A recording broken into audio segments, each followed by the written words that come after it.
Hey everybody, my name is Savannah Jensen. I am a Senior FinOps Success Manager on the Optics team here at AWS, and I have a friend along with me today to go over one of the most common questions that we get from our customers day to day when they're looking for cloud costs.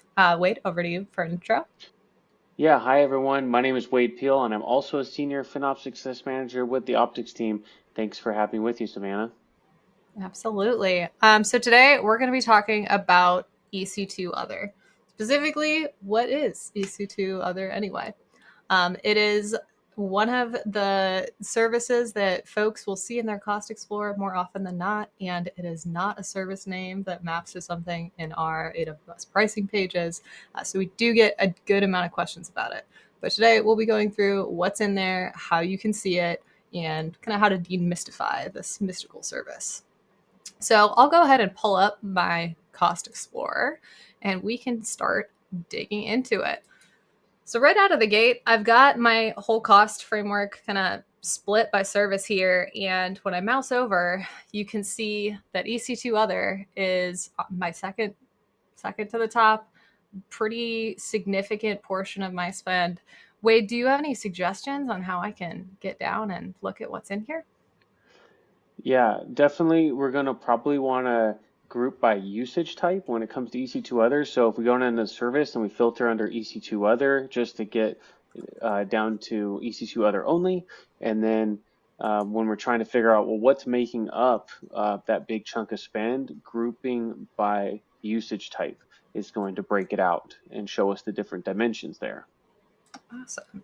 This is a really good tip in general for investigating spend too. Try to like really zero in on what you're looking for with the filters and then just use that group by dimension to continue to drill down and down and down. So now we can see we've got a little bit more kind of enlightening data here. And it looks like my EBS volumes are giving me a good amount of that spend. I see NAT gateway hours too.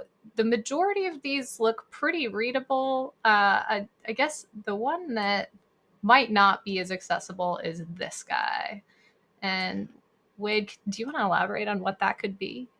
Yeah, so a lot of times when you group them by usage type, we're going to see a breakout that is showing us what region that is in. And so what we see here is US E1, which is US East 1, and then it says US W2, which is US West 2, AWS out bytes. So this is inter-regional data transfer from US East 1 or between US East 1 and US West 2. And that would be our data transfer. Awesome. It looks like it's a pretty small portion, but the other thing that I always like to call out, because I think it's not always like super clear for folks who aren't familiar with Cost Explorer, is we're always going to show the top 9 services, and then everything else is going to be in other here. But if you've got your screen zoomed in a lot like I do, we can scroll down here and then you'll see the full list of all of these usage types, and you'll have the ability to download this as a CSV as well. So this usage type level data is going to chunk that EC2 Other category up into kind of more human readable things and show you what's coming out of it. Besides the stuff that we've kind of mentioned and that not gateway hour charge that I see here, Wade, what else can be in EC2 Other? What do we usually see in there? Yeah, so other things that can be included in there is elastic IPs, Mm. as well as any upfront fees for any EC2 RIs that you might be purchasing. Although we don't see those upfront fees for the RIs as much anymore, a lot of people are going with the savings plans. Those upfront fees bill a little bit differently, not in EC2 Other. And so just another plug for the savings plans. Same discounts, more flexibility, go with the savings plans over EC2 RIs. Yep. That said, if you do have, like, if you come into your EC2 Other category and you see like a really large spike in one of the months, really large increase, that's usually going to be an upfront RI cost. Definitely give those savings plans a look. Just like Wade mentioned, the savings plan product does have its own service code, so it's a little bit easier to split out as well. And then another plug for the amortized view of the cost in Cost Explorer when you're looking at your views down there. If you scroll down and choose amortize, that will spread out those upfront fees over the lifetime of the RI.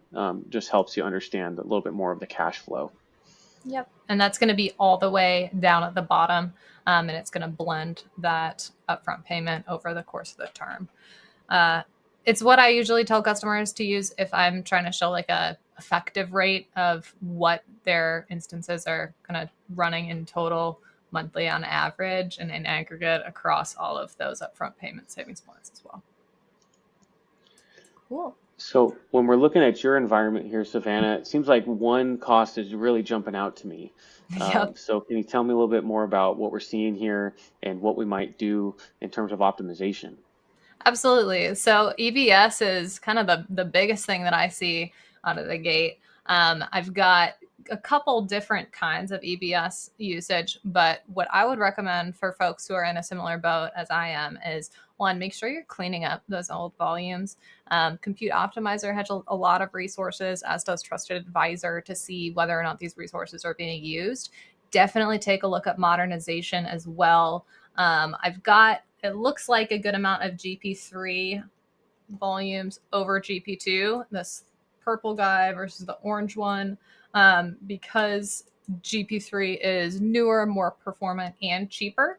I would also recommend seeing what you can migrate from GP2 to GP3 so that you're taking advantage of that more performant, least cost new option. But that's usually where I tell people to get started, clean up that old stuff, do some account hygiene, and then take a look at what you can modernize as well. Awesome. All right. Well, hopefully this has helped you guys understand how to take a look at what's in EC2 Other today, and just talk through some kind of the more common use cases. Wade, anything that you want to close with, or any other tidbits that you want to tell people about when they are doing some investigation for this stuff? I'd say another plug from Compute Optimizer and Cost Optimization Hub. Those are always a good first place to start. We're making lots of improvements to Compute Optimizer over time, so we're getting lots of new metrics in there to take a look at. So definitely go to Compute Optimizer for your optimization opportunities. Tons of good info that'll help you save money and get your environment into a more efficient state. So I couldn't agree more. Awesome. Well, thanks for tuning in today, guys. And if you have any questions or anything that you want to see next, please leave us a comment or shoot us an email.